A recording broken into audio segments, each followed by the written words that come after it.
Hello friends, कैसे हो आप सब लोग? अच्छे होंगे, स्वस्थ होंगे और मस्त होंगे। मैं प्रीति शर्मा आपके अपने चैनल में स्वागत करती हूँ और आज मैं नई ब्लॉग लेके आई हूँ आपके साथ। तो इस ब्लॉग में आपको मैं बताऊँगी कि बृहस्पति देव की जो बृहस्पतिवार की पूजा करती हैं बहनें, व्रत रहती है, तो इस व्रत में हमें क्या करना चाहिए, कैसे करना चाहिए, मतलब पूरी जानकारी इसी ब्लॉग में मिलेगी। और क्या खाना चाहिए, क्या नहीं करना चाहिए, कपड़े धोने चाहिए, सिर धोने चाहिए या नहीं धोने चाहिए, तो सारी जानकारी इसी ब्लॉग में मिलेगी। तो बने रहिए मेरे साथ इसी ब्लॉग के अंदर लास्ट तक। तो अगर समझोगे तो समझ में आएगी, स्किप करके देखोगे तो समझ में नहीं आएगी। तो अपनी वीडियो को स्टार्ट करते हैं। Let's start. तो चलिए हम बृहस्पतिवार की बात कर लेते हैं, जो कि बृहस्पति देव की पूजा का सबसे बड़ा महत्व माना गया है। तो हमारी बहनें बृहस्पतिवार की पूजा जो मतलब करती हैं, चाहे व्रत रहें या ना रहें, लेकिन वो एक आटे की लोई और गाय को पीले चने की दाल में भिगो के आटे की लोई को जरूर खिलाती हैं। हमारी माताएं बहनों की ये स्वाभाविक आदत होती है। माँ बस पुनः दे या न दे, लेकिन बृहस्पतिवार को पीला हल्दी लगाकर आटे की 5 लोई बनाकर चने की दाल लगकर जरूर अवश्य देती हैं। लेकिन मैं आपको पूरी जानकारी दूंगी इसी वीडियो में। सुबह से लेकर शाम तक हमें क्या करना है। तो सुबह आप जल्दी उठिए, स्नान आदि करिए, स्नान आदि करके स्वच्छ कपड़े पहनिए। स्वच्छ कपड़े पहनने का मतलब है आप पीले वस्त्र ही धारण करिए, हो सके तो पीले वस्त्र ही धारण करिए। अगर जैसे कि आप कहोगे कि दीदी हमारे पास नहीं है, तो कोई दिक्कत नहीं है, आप स्वच्छ कपड़े धारण करिए। पीला चुन्नी हो, मतलब चुन्नी हो, दुपट्टा हो या कुछ हो। जेंट्स के लिए पीला मतलब तौलिया टाइप होता है, स्वापी होती है, गमछा होता है, वो चलेगा जेंट्स के लिए। और पीले वस्त्र ही धारण करें। पीले वस्त्र का धारण करने के बाद में अपने घर के मंदिर में जाइए। अपने घर के मंदिर में ठाकुर जी को स्नान कराइए। स्नान शुद्ध जल से कराएं, और बन सके तो उस दिन दूध हो तो दूध से भी स्नान, फल फूल से भी आप स्नान करा सकते हो। और अगर आपके पास अगर पीले वस्त्र ठाकुर जी के लिए भी हैं, तो आप ठाकुर जी को भी पीले वस्त्र पहनाइए, क्योंकि उनको भी अच्छा लगेगा, क्योंकि वो बृहस्पति देव की पूजा कर रहे हो आप, तो उनको भी अच्छा लगेगा।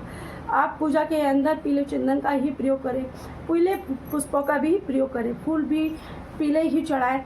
माला भी जो आती है भगवान को चढ़ाने के लिए, जो पीली माला ही आती है, पीले जो जैसे कि हुए गेंदे के फूल हुए, गेंदे के फूलों की माला चढ़ा सकते हो आप। दूसरे भी तरीके के आते हैं, उनकी भी माला चढ़ा सकते हो। आप श्री गुरुदेव भगवान का पूजन करें, और ये पूजन ठाकुर जी महाराज की सेवा करने के बाद में आप आ जाते हैं हम केले के पास। तो हम इस बृहस्पतिवार के दिन केले की जड़ का भी पूजन किया जाता है, जब भी हमारा फल प्राप्त होता है। तो केले की जड़ अगर आपके घर में है, पेड़ है, केले का पौधा है आपके यहाँ, तो आप पूजन कर सकते हो। लेकिन वैसे तो फ्रेंड्स, अगर आप घर के अंदर इस पूजा को करते हो तो ये ज़्यादा फलदायी नहीं होती है, वर्जित माना गया है। अगर आप घर के बाहर जाकर इस पूजा को करते हो तो फलदायी ज़्यादा होगा। अगर बहुत सी बहनें हमारी जा नहीं सकती हैं तो कोई बात नहीं, आप कर सकते हो। और आपके बृहस्पतिवार जितने भी आपने व्रत उठाए हैं, वो पूर्ण होने के बाद आप उस पौधे को ले जाके किसी भी मंदिर या प्रांगण में लगा दीजिए। आप अपने घर के अंदर मत रखिए, क्योंकि आप इसका कारण ये है फ्रेंड्स, क्योंकि केले की जो जड़ की हम पूजा कर रहे हैं और बृहस्पति देव की हम पूजा कर रहे हैं, तो बृहस्पति देव हमारे कौन हैं? वो भी एक ग्रह हैं, जो हमारे घर जो ग्रह होते हैं वो हमारे घर के अंदर ही रह जाते हैं, बाहर नहीं जाते हैं।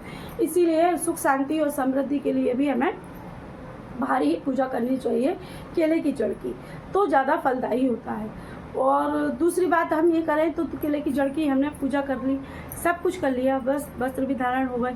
अब हम आते हैं खान पीन पे। तो हम खाएं पिए क्या? शाम को कुछ लोग मतलब एक ही टाइम भोजन वैसे किया बताया गया है। आप फल फ्रूट्स ले सकते हो, फ्रूट्स वगैरह ले सकते हो, चाय पी सकते हो। दूध ना लें तो अच्छी बात है, कम ही लें। जूस वगैरह ले सकते हो, गर्मी का मौसम है तो जूस वगैरह ले सकते हो, आप फल ले सकते हो। और केले ना खाएं, बृहस्पतिवार के दिन आपको केले नहीं खाने हैं। और नमक का सेवन नहीं करना है उस दिन, बृहस्पतिवार के दिन नमक नहीं खाएं। आप मीठी कोई भी चीज़ खा सकते हो, तो केले नहीं खाने हैं। शाम को वो एक टाइम भोजन किया जाता है, भोजन भी पीला ही होना चाहिए। तो पीला भोजन किस तरीके का होना चाहिए, आप बहुत सी बहनें पूछेंगी बहन कि दीदी हम पीला भोजन कैसे करें, ये चने की दाल का आटा नहीं है, या हमारे पास मक्के का आटा नहीं है, या हमारे पास ये आटा नहीं है। तो उसका भी एक विधान है। थोड़ा सा आटा लगा लीजिए, कुछ भी नहीं हो आपके पास तो आप उस आटे के अंदर थोड़ी सी एक चुटकी हल्दी मिला लीजिए। हल्दी मिला लीजिए। आप दही और चीनी से आप खा सकते हो। नमक नहीं खाना है, उस आटे में आपको नमक नहीं डालना है। पराठे जो सेकोगे आप उसमें नमक नहीं डालना है, मीठा ही खाना है। मैंने आपसे बोला कि पूरे दिन भर आपको बृहस्पतिवार के दिन नमक नहीं खाना है, नमक इसमें वर्जित माना गया है।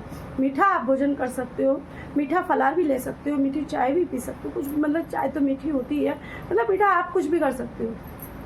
शाम के टाइम ये होता है खाना भोजन ये हो गया। संध्या की आरती की हम बात करें तो हम सायंकाल में बृहस्पति देव की आरती करेंगे, जो आरती का मैं ब्लॉग इसी चैनल पे डालूंगी, जो आप जाके पढ़ सकते हो, सुन सकते हो, लगा सकते हो आप अपने घर की आरती में। तो ये हो गई हमारी खाने पीने की बातें, पूरे सुबह से लेकर शाम तक की बातें। तो ये थे हमारे बृहस्पति देव महाराज जी। जब भी हमारी मनोकामना पूर्ण होती है फ्रेंड्स, बहुत से लोग क्या करते हैं कि वो बृहस्पतिवार का व्रत तो रह लेते हैं लेकिन वो पूरे विधि विधान से नहीं रहते हैं। और दूसरी बात, उसमें कुछ ना कुछ ऐसी गलतियां कर देते हैं जिससे हमारा व्रत खंडित हो जाता है। बहुत से लोग नमक खा लेते हैं लेकिन नमक नहीं खाया जाता, मीठे का ही भोजन किया जाता है बृहस्पतिवार के दिन। और दूसरी बात, मैंने आटे की लोई का मैंने आपको पहले ही बता दिया था लेकिन फिर से एक बार बता देती हूँ कि अगर आप उस दिन थोड़ा सा आटा लगाकर हल्दी और गोलियाँ ऐसी छोटी छोटी गोली बना लो, पाँच गोली बनाकर उसमें चुटकी भर थोड़ी थोड़ी हल्दी लगा दो। जो चने की दाल आपने गलाई है, जो मैंने कथा में बताई थी आपको, जो चने की दाल आपने गलाई है वो चने की दाल थोड़ी थोड़ी रख लो। थोड़ी सी शक्कर या मतलब चिरौंजी वगैरह कुछ भी मीठा पड़ा हो, चीनी भी आप रख सकते हो। वो 5 लोई आपको गाय को जरूर खिलानी है।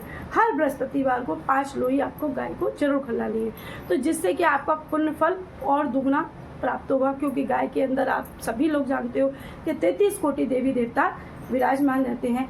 तो इसीलिए हमारे श्री हरि विष्णु बृहस्पति देव भगवान जरूर हमारी आवश्यक मतलब बात सुनेंगे, हमारी इच्छाओं को पूर्ण करेंगे। और जिस भी मनोकामना से, धन संपत्ति, जो भी मनोकामना से आप रहना चाहते हो, तो आप जो व्रत रख रहे हो उस व्रत का पहले संकल्प लेना कि मैं 11 रखूँगी या रखूँगा या 21 रखूँगा या रखूँगी। तो जो भी कितने भी व्रत आपको रहने हैं उतने व्रतों का आप संकल्प लीजिए। उसके बाद में इस व्रत का उद्यापन भी होता है फ्रेंड्स, तो उद्यापन भी कीजिए। उद्यापन की मैं वीडियो जल्दी ही लेके आऊँगी आपके साथ। तो इसी के साथ जय जय श्री कृष्णा, जय जय श्री राधे, जय जय बृहस्पति देव महाराज की जय।